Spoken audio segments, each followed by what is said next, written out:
Hi guys, welcome back to our channel. I'm Jennifer, as you may all know from the previous episodes. I'm from New Home Association, San Yun, and Mong Mong Multicultural Activity Center. And today's episode is about Indian festivals. So, India, whenever you hear India, the name of the country, you can imagine all these colorful, vibrant events and people with so many cultures going on. And whenever you hear India, you always think, oh, like city of colors, city of arts and dances and music. Okay, because there's a lot of festivals celebrated in that country. So since the country has like lots of regions and lots of people, it is a very big country, and because so many people stay there, live there, there are different groups of people from different religion and different cultural background. So India has over 50 different festivals. Damn. I'm sorry. 50, because of the diversity and like so many groups of people going on there. And so the holidays are for Hindus, Muslims, Jews, Christians, and Buddhists. Like there are more, I'm just naming a few. And it celebrates the abundance of festival, the culture's religious perspectives and like aspects. So the country is known for festivals and fairs that it seems there's always an event going on and a festival going on every day in different parts of India. And it has various historical and religious, cultural, and societal significance in these festivals, and there are very different ways to celebrate all of them. For example, for Ramadan, as you might be more familiar with, it's also celebrated in Hong Kong by our Muslim brothers and sisters. There's Holi, the festival of colors, arts, and dances, which is celebrated by our Hindu brothers and sisters. So, what are the importance of festivals in India? Festivals bring people closer. They bring like a strong bond of humanity and harmony between people of different backgrounds. It brings people closer together and always it celebrates their heritage and culture and also their roots. So it's like a very special way to celebrate their ancestral traditions and where they come from, remind themselves where they come from, and also, celebrate. Just celebrate. You don't need reason to celebrate. Okay, so for example, India has lots of lords, Lord Krishna, like there's a lot. I'm not very familiar with their lords, but they have different myths and traditional festivals, seasonal change, and relationships that they celebrate for.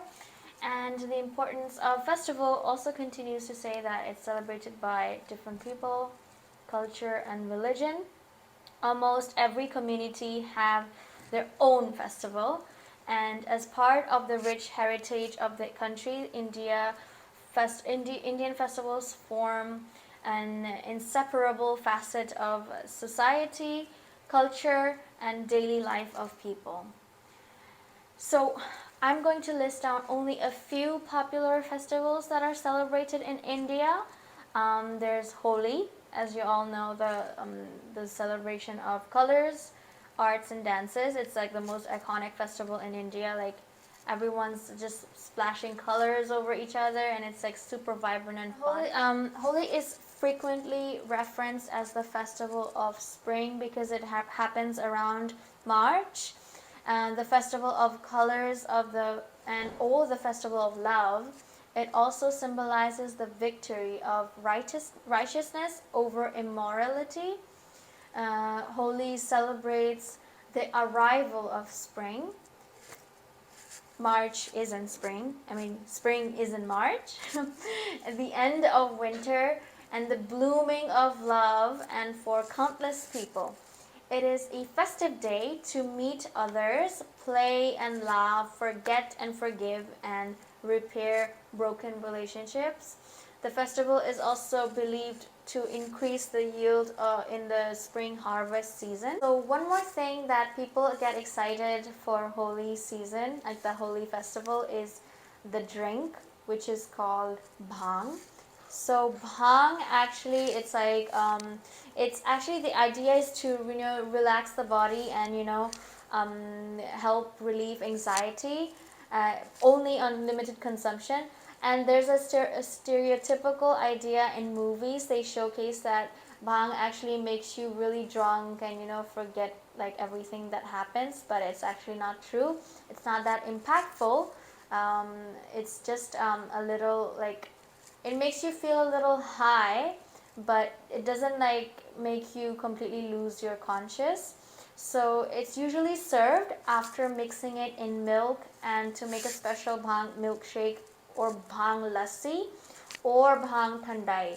So there's like different drinks that you can make from bhang, and it's a mixture of almonds, cashews, and different nuts, pistachios, melon seeds, and it's used for, these are to make the bhang taste more like a rich, tasty thandai.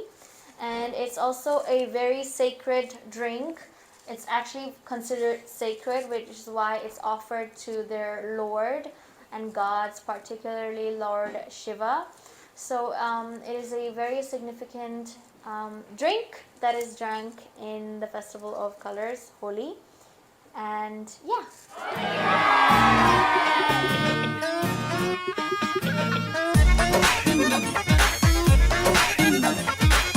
And there's another one is Diwali, which is the most popular festival in India, also in Hong Kong. And it's a festival of lights, and it is the biggest festival celebrated by Hindus, Buddhists, Jains, and Sikhs. Diwali symbolizes the spiritual victory of light over darkness, knowledge over ignorance, and virtue over wickedness. So before Diwali, celebrants clean up their entire house, revamping the house, decorating their house and workplaces with candles, which they call diya, and also design different. They do this colorful art. It's called rangoli, and they do it with their hand, and it's very awesome. When I think about it, it's pretty hard. I mean, it looks easy that you can do it by yourself, but it's pretty hard when you actually try to do it, because it takes a lot of skills and practice to master it. And during Diwali, people wear their finest clothes. They buy new clothes. They buy the best clothes, and they go all over. Okay, and they illuminate their house with diya and rangolis, perform worship ceremonies of the Lakshmi. I think it's like a goddess Lakshmi. Goddess of prosperity and wealth. Light fireworks and firecrackers, and partake in family feasts. So they invite relatives and friends to come over, and they have like this big feast in their house, and they cook different of their delicacies and food and cuisines, where sweets and gifts are shared. So whenever a relative come over their house, they bring sweets like mithai. They have different sweets, but that's another topic. So diya, which is a candle, in India they call their special candle as diya. It is a very significant thing in their festivals, because they light it up almost in almost all festivals. It's like a very traditional item in their festival. Even during prayers, they do puja, and there's also diya in the puja prayers as well.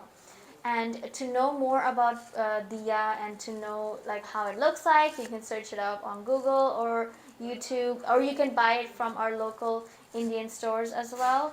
Diya is made out of mud. It's like a mud lamp It's like handcrafted usually, and it's really pretty and beautiful. They also use like paint to decorate the mud lamp, and they light it up during their festivals to celebrate the festival. सुबह शाम चरणों में दिए हम जलाए, देखे जहाँ भी देखे तुझको ही पाए।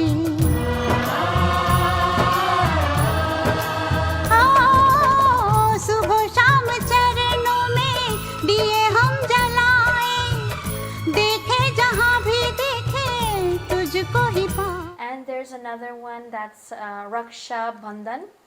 It's a celebration between siblings. So the sisters and brothers, they usually sister and brothers. So the sister like ties like a very special thread around their brother's wrist and get gifts in return, and give them blessings and everything. So it's very, very nice. It brings families together as well, as well as different people outside of the family.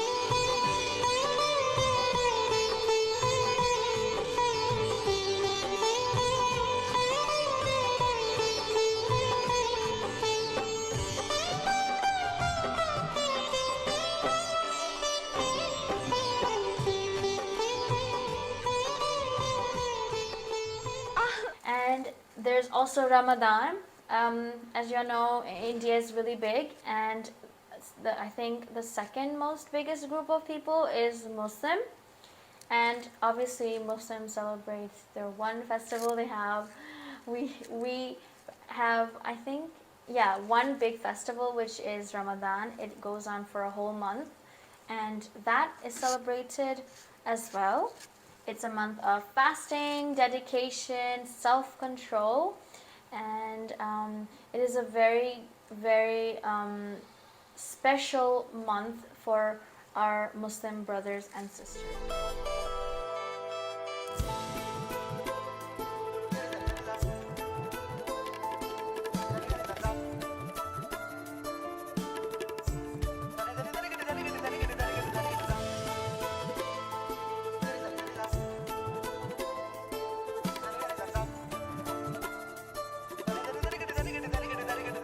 So the next festival is Onam, the festival of the return of the kings, King Mahabali.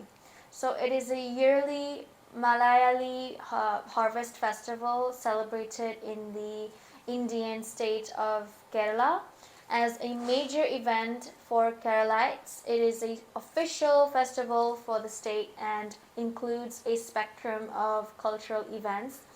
For instance, worshipping the Lord, eating vegetarian food on a banana plate, and tug-of-war games, boat races, just like the Dragon Boat festivals in Hong Kong, but there's a little difference in theirs, and sacred dances and performances. So during Onam festival, South Indians usually eat vegetarian food on their banana leaves, which is also called Onam Sadhya, Sadhya, and it is considered quite healthy and auspicious for the south of India, and most people there use banana leaves to serve an authentic South Indian spread on festivals like Onam and also family get-togethers.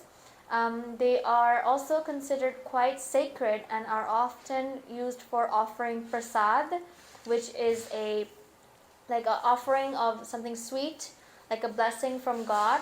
So they offer prasad on the banana leaves to the deities as well, which is a very important part of the festival and very important for the South Indians, because the banana leaves is just very special. It's always it's very commonly seen in their festivals and events because it's considered sacred and auspicious. The festival is recorded in the Hindu scriptures. Onam commemorates the return of King Mahabali, which is a demon king famous for being generous and kind-hearted, which is very ironic because the name is Demon King, but he's a very kind-hearted person. King. Annually, he was banished to the underworld by Vamana. So this is a festival to, remember him for his kind-heartedness and generosity.